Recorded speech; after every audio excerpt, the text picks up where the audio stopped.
que a gente tá vivendo não tá certo. Não é justo. O silêncio também pode virar acusação. Quando Domingos Montagners morreu, o Brasil inteiro falou, a imprensa falou, o público falou, as redes julgaram.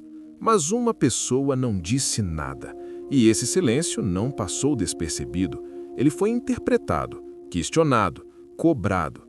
Mas por quê? Quem decidiu que o luto precisava ser exibido?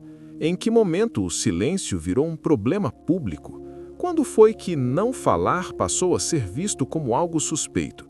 E será que essa cobrança dizia respeito a ela ou a uma sociedade que não sabe lidar com limites? O que acontece quando o silêncio incomoda mais do que qualquer palavra? Quando Domingos Montagners morreu, o Brasil inteiro parou.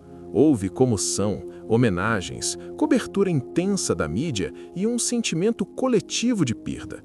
Mas, no meio de tantas vozes, uma ausência chamou a atenção: a da esposa. Nenhuma entrevista, nenhuma declaração pública prolongada, nenhuma exposição emocional. E foi aí que o silêncio começou a incomodar. Não porque fosse vazio, mas porque contrariava tudo o que o público esperava. Mas e se o problema nunca tivesse sido o silêncio? E se o verdadeiro conflito estivesse na expectativa criada em torno dele? É isso que vamos entender aqui, não com suposições fáceis nem julgamentos rápidos, mas observando o caminho completo, da exposição máxima ao silêncio absoluto, e o que esse silêncio realmente revelou. Antes de continuar, já deixa o like, considera enviar um super thanks e inscreve-te no lado B das estrelas. Isso ajuda o YouTube a recomendar histórias humanas e bastidores para mais pessoas. E fica até o final, porque as respostas não são simples, elas desmontam uma percepção que muita gente nunca questionou. Domingos Montagners não era apenas um ator conhecido. Ele ocupava um lugar quase intocável no imaginário coletivo brasileiro. Presença constante na televisão, protagonista de novelas de grande audiência, ele se tornou uma figura tratada como referência, alguém que o público sentia que conhecia, confiava e admirava. Sua imagem pública era tão sólida que tudo ao seu redor passou a ser visto como parte de um patrimônio emocional coletivo. Quando Domingos Montagners morreu de forma inesperada, a reação foi imediata e intensa.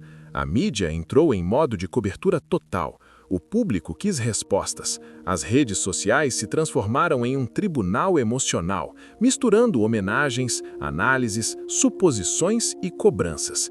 Em situações assim, cria-se uma regra não escrita, mas poderosa. Todos os envolvidos precisam falar, aparecer, explicar, compartilhar a dor. Mas isso não aconteceu. A esposa de Domingos Montagners optou por não se expor publicamente. Não houve coletivas, não houve uma narrativa pública do luto, e foi exatamente nesse ponto que o conflito começou. O silêncio, que poderia ter sido respeitado, passou a ser questionado. Segundo a percepção de parte do público e comentários recorrentes nas redes, esse afastamento foi rapidamente interpretado como frieza, distanciamento e até algo estranho demais para um momento tão público. As perguntas surgiram em tom de cobrança. Por que ela não fala? Por que não aparece? Ela não deveria se pronunciar? Em vez de empatia, surgiram expectativas. Em vez de respeito, julgamento. O silêncio deixou de ser apenas silêncio e passou a ser tratado como um problema público, algo que precisava ser explicado, justificado, corrigido, como se a dor precisasse seguir um roteiro aceitável, como se não falar fosse, por si só, uma falha moral. O que muitos ignoraram ou preferiram ignorar é que o luto não é um espetáculo, mas a percepção coletiva tende a simplificar histórias profundamente complexas. Nesse cenário, o silêncio deixou de ser um direito e passou a ser visto como afronta, quando talvez fosse apenas isso, um limite sendo imposto num momento em que o mundo inteiro parecia exigir acesso irrestrito à dor alheia. Segundo a percepção de parte do público e comentários recorrentes nas redes, o silêncio da esposa passou a ser lido como frieza, distanciamento e até falta de explicação emocional. E foi aí que surgiram as perguntas que ninguém parecia disposto a responder com calma. A morte de Domingos Montagnert aconteceu sob intensa exposição pública. Desde os primeiros momentos, houve cobertura contínua, homenagens, análises e especulações. O espaço privado praticamente deixou de existir. Cada gesto, cada ausência e cada decisão passaram a ser observados, interpretados e comentados. O luto, que normalmente pertence ao campo íntimo, tornou-se coletivo, midiático e permanente. É nesse cenário que o silêncio da esposa ganha peso real e passa a ser tratado como problema. Não foi um silêncio impulsivo, nem fruto de confusão emocional momentânea. De acordo com registros da época e a postura mantida ao longo do tempo, tratou-se de uma escolha firme e consciente, um afastamento claro da lógica da mídia e da expectativa pública que se forma em torno de tragédias envolvendo figuras conhecidas. O ponto que muita gente ignora é que ela não ficou completamente muda. Quando decidiu se manifestar, foi de forma pontual e controlada. Não houve entrevistas emocionais, nem exposição contínua. As poucas palavras aconteceram por meio de notas e mensagens discretas, sempre com o mesmo tom: agradecimento pelo carinho, respeito à memória de Domingos e, sobretudo, a necessidade de preservar a família e os filhos naquele momento.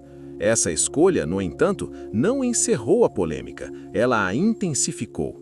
Para parte do público e da imprensa, falar pouco foi interpretado como insuficiente. O silêncio parcial passou a incomodar quase tanto quanto o silêncio total.